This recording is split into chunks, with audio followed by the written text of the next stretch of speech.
Hello everyone, स्वागत है आप सभी का इस नए लेक्चर में। तो आज के लेक्चर में हम वीएन डायग्राम पढ़ेंगे। वीएन डायग्राम का मतलब ये होता है कि एक एयरक्राफ्ट की परफॉर्मेंस लिमिट क्या होती है। आपने देखा होगा फाइटर एयरक्राफ्ट काफ़ी तरीके के मैनुअर परफॉर्म करता है। तो ऐसे डिज़ाइनर, ऐसे इंजीनियर, हमको ये इंश्योर करना होगा कि हर एक मैनुअर सेफ है। मीन्स जब वो एयरक्राफ्ट मैनुअर करता है तो डिफरेंट डिफरेंट लोड फैक्टर होता है एयरक्राफ्ट का, और एयरक्राफ्ट के कंपोनेंट इतने मजबूत होने चाहिए कि वो उतने लोड को सह सके। ठीक है, तो ऐसे डिज़ाइनर, ऐसे इंजीनियर फ्लाइट परफॉर्मेंस लिमिट को चेक करना बहुत ज़रूरी है, और एक ऐसा चार्ट बना करके देना चाहिए ताकि पायलट को भी पता चल सके और पायलट को भी कंफर्टेबली रीड हो सके, उस रीड कर सके उस चार्ट को, ताकि उसको फ्लाइट करने में आसानी हो। तो जो वीएन डायग्राम होता है वो वेलोसिटी वर्सेस लोड फैक्टर का होता है। ओके, आपने देखा होगा जब aircraft HD state level flight fly करता है तो एयरक्राफ्ट का लोड फैक्टर जो होता है n = 1 होता है। लोड फैक्टर क्या होता है? Lift by weight called load factor. Okay, तो लिफ्ट इक्वल टू वेट होता है एचडी स्टेट लेवल फ्लाइट में, एंड फॉर अदर केस में,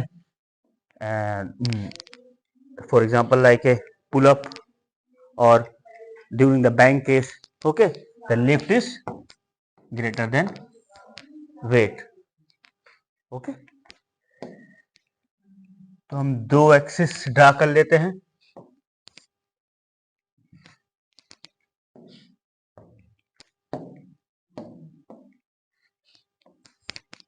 एक एक्सिस ये y है और ये x है। ओके, x एक्सिस पर हम वेलोसिटी ले लेते हैं और y एक्सिस पर हम लोड फैक्टर ले लेते हैं। तो सवाल ये उठता है कि ये वेलोसिटी कौन सी होगी? ट्रू एयर स्पीड होगी, ग्राउंड स्पीड होगी, विंड स्पीड होगी, इक्विवेलेंट एयर स्पीड होगी, क्या होगी? ठीक है, तो आपने देखा होगा जब एयरक्राफ्ट एक एल्टीट्यूड पर फ्लाई करता है, फॉर एग्जाम्पल मान लीजिए सी लेवल पर, जब वो वही एयरक्राफ्ट ज़्यादा हाइट पे जाता है तो डेंसिटी कम हो जाती है एंड स्पीड बढ़ जाती है। कैसे? आप डायनामिक प्रेशर सेम कर दीजिए, Q sea level equal to Q at that altitude, so you can write half rho v S sea level square, ठीक है, and half rho we square. तो we will be what?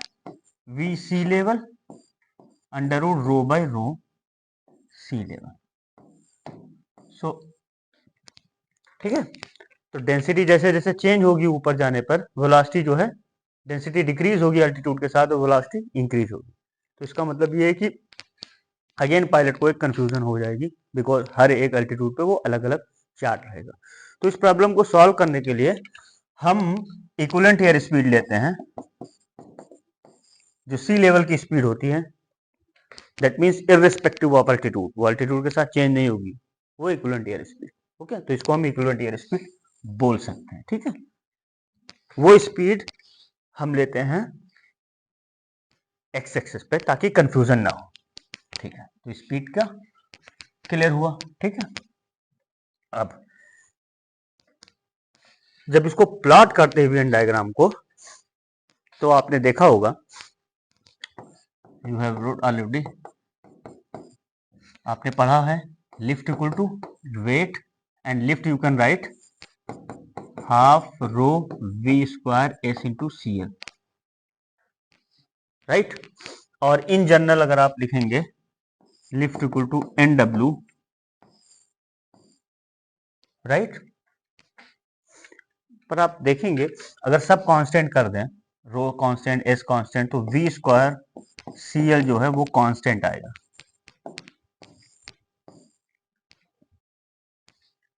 Right. तो इसका मतलब ये है कि जैसे जैसे हम वेलोसिटी वेरी करेंगे, ठीक है, C L V square and C L का जो शेप होगा वो एक पैराबोला होगा। Okay, right. तो सबसे पहले क्या करेंगे, जब एयरक्राफ्ट फ्लाई कर रहा है steady state level flight, N equal to 1 की लाइन ड्रा कर लेते हैं। एन इक्वल टू 1 की लाइन ड्रा कर लेते हैं हम। This is N equal to 1 line मान लीजिए। ठीक है,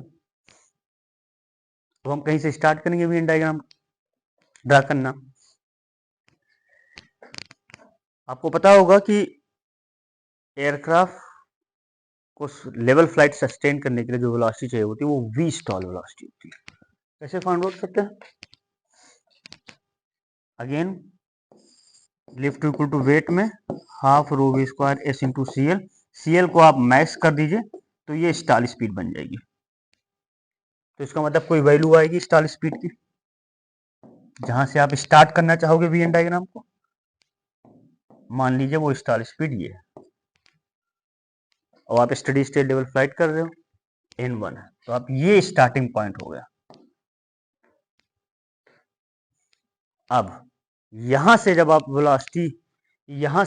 वेलोसिटी को बढ़ाओगे, ठीक है, तो शेप क्या होगा?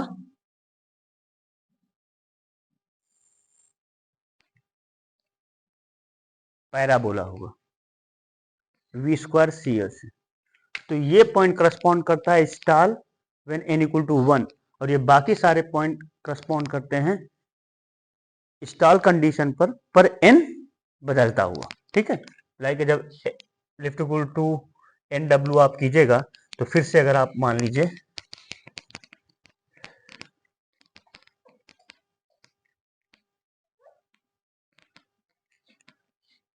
Lift equal to N W and you can write half rho v square s into cl, okay, and this is nw, so v you can write 2nw divided by rho s cl, right, rho s cl 2nw, right। तो जब आप cl को max कर दीजिएगा ये stall speed हो जाएगी और n को बदलेंगे तो डिफरेंट डिफरेंट लोड फैक्टर पर स्टाल स्पीड आ जाएगी। तो ये जो डिसाइड ये जो लाइन है इसको बोलते हैं एरोडायनेमिक लिमिट, एरोडायनेमिक लिमिट। और ये वाला रीजन क्या है? पूरा स्टॉल है। ठीक है, अब आप एक वैल्यू होगी जिसके बियॉन्ड आप नहीं जा सकते, उसके बियॉन्ड लोड फैक्टर के आप नहीं जा सकते। फॉर एग्जांपल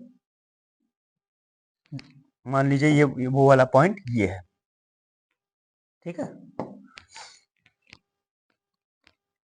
अब आप चाहे जितना स्पीड बढ़ाएंगे वो लोड फैक्टर की एक लिमिट होगी जो आप क्रॉस नहीं कर सकते। तो ये इसको अगर स्टार्ट इससे ऊपर अगर आप लोड फैक्टर पे गए तो वो डैमेज स्टार्ट हो जाएगा एयरक्राफ्ट, बिकॉज इतना लोड फैक्टर एयरक्राफ्ट सही नहीं सकता, कंपोनेंट्स में डैमेज आने लगेंगे। और अगर मान लीजिए कुछ और ऊपर एक लाइन और ड्रा कर दें यहाँ पे,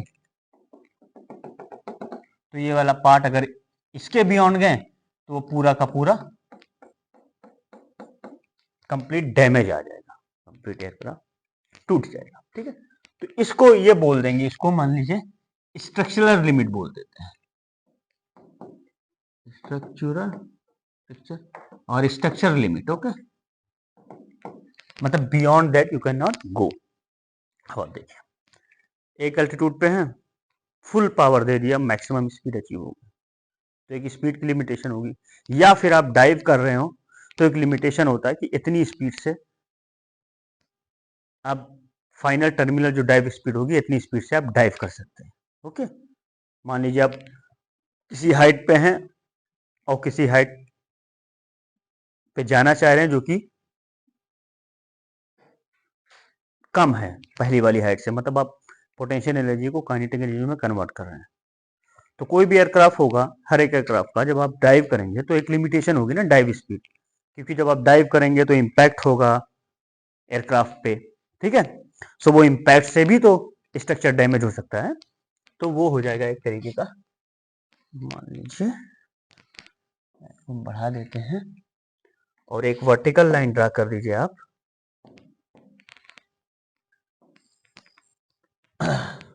इसको बोल देंगे डाइव स्पीड, ओके। और अगर डाइव स्पीड जनरली ज़्यादा होती है मैक्सिमम स्पीड से, for example most of the cases, तो आप मैक्सिमम स्पीड की लाइन कुछ यहाँ ड्रा कर सकते हैं, ठीक है, राइट। इसको बोल दीजिए आप प्रोपल्शन लिमिट, प्रोपल्शन लिमिट,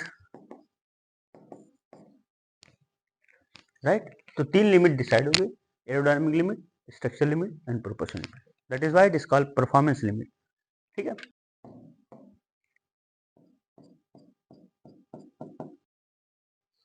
ठीक है, राइट। ये तो वन साइड का हो गया। अगर आपने देखा होगा एयरक्राफ्ट, फाइटर एयरक्राफ्ट या आरसी एयरक्राफ्ट इन्वर्ट होकर भी फ्लाई कर सकता है। ओके, तो इस केस में क्या करेंगे, जैसे सीएल मैक्स पॉजिटिव के लिए होता है, वैसे इन्वर्टेड फ्लाइट के लिए भी एक सीएल मैक्स होता है। CL max for inverted flight, negative condition you can say. Okay, so you can mark, for example, let's say this is, you can write n max min, and you can write here n max positive.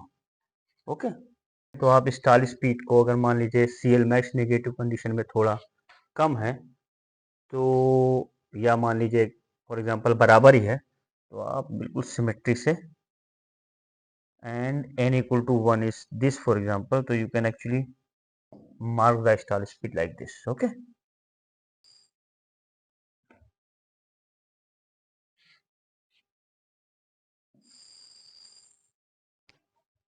तो ये negative की direction में होता है। Okay,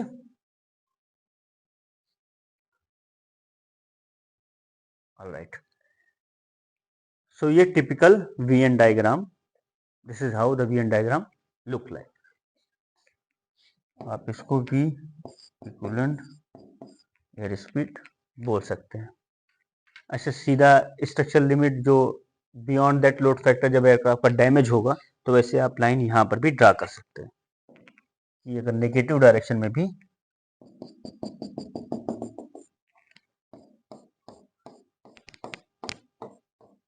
मतलब यहां से damage आएगा और यहां पर जब क्रॉस करेंगे तो वो कंप्लीट फेलियर हो जाएगा। ठीक है, ये हुआ। अब ये एनमैक्स की वैल्यू ये सब कैसे डिसाइड होती है, फॉर एग्जांपल। ठीक है, जैसे मान लीजिए आपने कई सारे बुक में पढ़ा होगा, ये एनमैक्स की जो लिमिटेशन होती है वो 3.8 समथिंग लाइक ऐसे होती है, राइट। तो आपने देखा होगा कि कमर्शियल एयरक्राफ्ट जब बैंक होता है तो आप दिमाग में ये क्वेश्चन ला सकते हैं कि कितना तक बैंक कर सकता है सेफली। ठीक है, तो जैसे मान लीजिए आप एयरक्राफ्ट है, आपने बैंक किया, तो क्या होगा, ये जो लिफ्ट वेक्टर है ये टिल्ट हो गया by the amount of bank angle phi. इसका मतलब ये हुआ कि एल कॉस फाई डब्ल्यू हो गया। ठीक है, आपके लिए सिंपल डायग्राम देख लीजिए। ये पहला केस था जब लिफ्ट इक्वल टू वेट था, जब बैंक कर दिया एयरक्राफ्ट को। ओके, तो ये तो वेट एक्ट कर रहा है, नई लिफ्ट लाइन ये हो गई, अब ये अमाउंट ऑफ बैंक एंगल है। जब विंग लेवल था तो ये वाली लाइन लीजिए, जितना अमाउंट ऑफ बैंक हुआ तो उस लेवल से नाप लीजिए, जितना अमाउंट ऑफ एंगल होगा वो बैंक एंगल का। ठीक है, तो फाई ये होगा। सो अब वेट को कौन बैलेंस करेगा, L cos phi equal to W, जो कि मैंने यहाँ लिखा। ठीक है, और दूसरा कंपोनेंट जो होगा, एक एल कॉस फाई तो दूसरा एल साइन फाई होगा, वो सेंटीपिटल फोर्स प्रोवाइड करेगा जो कि एक आर रेडियस टर्न पर एयरक्राफ्ट को घुमाएगा।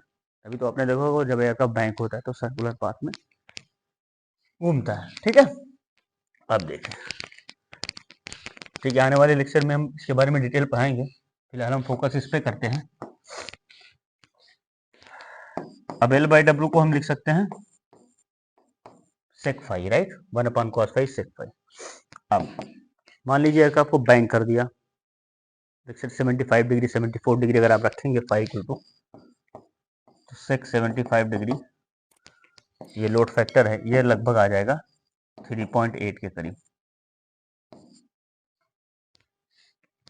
मतलब कमर्शियल एयरक्राफ्ट 75 डिग्री बैंक कर सकता है। ऑल्दो वो बैंक नहीं करेगा, generally 20 degree, 30 degree, 20 degree, 30 degree, max to max 50 degree it can bank, okay, for a safe side, but